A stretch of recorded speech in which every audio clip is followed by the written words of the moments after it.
Halo Faris dan teman-teman, di sini cita-cita saya pada saat di masa depan yaitu ahli bioteknologi.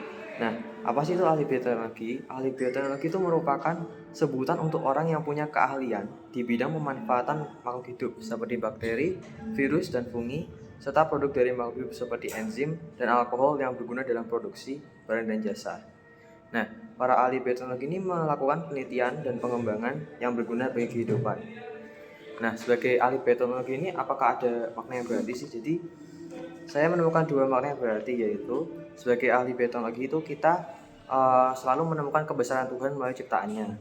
Kita menemukan bahwa kompleksitas kehidupan tuh benar-benar ada, dan Tuhan tuh menciptakan kehidupan tuh dengan segala kompleksitasnya, maka kita bisa mengagumi ciptaan Tuhan yang sangat kompleks dan bisa memperoleh kemampuannya, entah itu dari enzim atau struktur genetika yang sangat kompleks.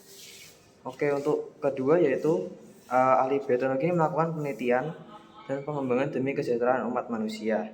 Nah, penemuan baru seperti vaksin atau mungkin saja rekayasa genetika buah juga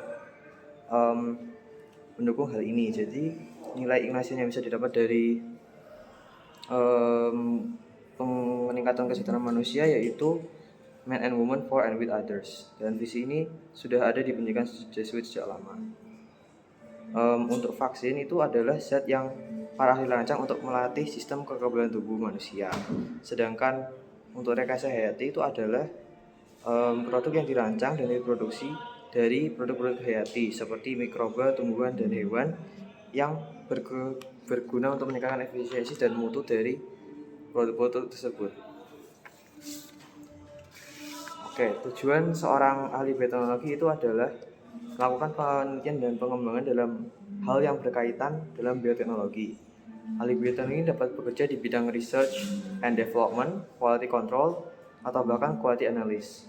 Mereka menguji atau mengembangkan hal-hal yang berkaitan dengan bioteknologi di laboratorium, seperti vaksin, terapi stem cell, rekayasa genetika, bioremediasi, biofuel, fermentasi makanan, dan lain sebagainya.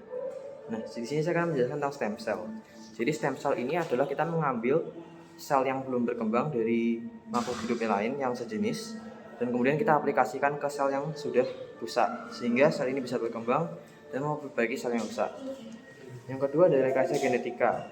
Di sini kita bisa memanfaatkan rekayasa hayati dan hewan untuk menghasilkan mutu tanaman dan daging yang berkualitas bagi kehidupan manusia, sehingga ini dapat meningkatkan kesejahteraan manusia.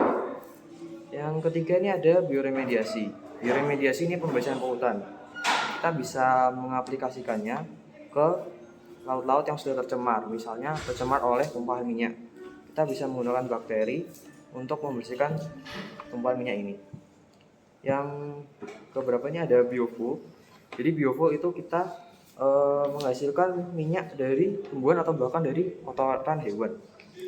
Contoh saja biofuel itu kita bisa mengaplikasikan pada tanaman sawit, atau bahkan untuk kotoran hewan kita bisa menggunakan kotoran sapi dan hewan ternak lain. Terus ada fermentasi makanan. Nah, fermentasi makanan menurut saya yang paling berguna karena kita bisa memperpanjang usia makanan itu dan bisa menyalurkannya ke daerah-daerah yang terpencil, dan ini meningkatkan kesejahteraan umat manusia. Nah, hal-hal yang perlu dipersiapkan itu serius dalam hal akademik, masuk PTN, dan aktif dalam universitas. Tantangan yang dihadapi yaitu rasa malas dan rasa burnout dari pelajaran. Untuk prospek masa depan dari bioteknologi ini adalah peneliti stem cell, pengembang vaksin, atau bahkan R&D, quality control, dan quality analysis. Sekian presentasi dari saya, apakah ada pertanyaan? Kalau misal Queen kan menjadi pengen belajar tentang bioteknologi.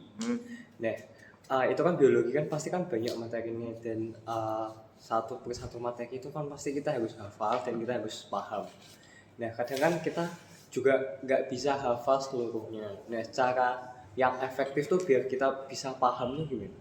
Biar kita dapat ilmu. Untuk biologi kamu bisa mungkin nanya ke ahli, atau mungkin kamu bisa search di internet atau ChatGPT gitu buat lebih paham akan materinya. Soalnya biasanya kalau materi sekolah itu dijelasin cuma dasarnya doang dan kurang mendalam. Jadi kamu bisa lihat dari internet. Oke, terus tadi kan bioteknologi itu ada banyak ya cabangnya, ada yang research and development, ada yang jadi pembuat vaksin misalnya. Nah itu kamu lebih mau ke arah yang mana? Aku pengennya ke rekayasa genetika untuk tumbuhan atau mungkin untuk hewan. Soalnya menurutku itu meningkatkan kesejahteraan manusia karena kan di dunia ini semakin banyak manusia ya, dan mungkin kebutuhan pangan kan kadang-kadang tidak tercukupi di beberapa daerah. Jadi dengan adanya rekayasa genetika ini kita bisa mencukupi kebutuhan pangan nasional. Oke. Sekian dari saya, terima kasih.